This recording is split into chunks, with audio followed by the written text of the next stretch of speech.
Hei alle sammen. Dette er enda en del av selskapet Autodox videoinstruksjon om hvordan skifte bildeler. Åpne panseret.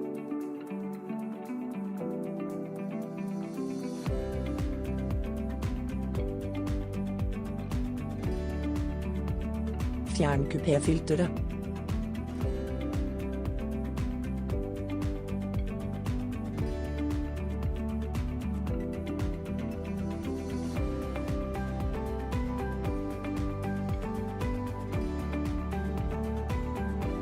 Se beskrivelsen nedenfor for lenker til nettbutikken vår, hvor du kan kjøpe reservedelene. Installer et nytt kupéfilter i henhold til merket.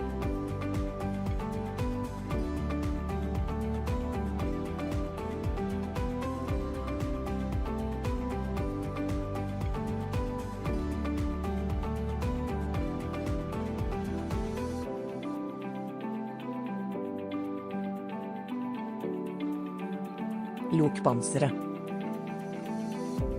Takk for at du så gjennom instruksjonen vår. Abonner på Autodox kanal for å ikke gå glipp av nye videoer.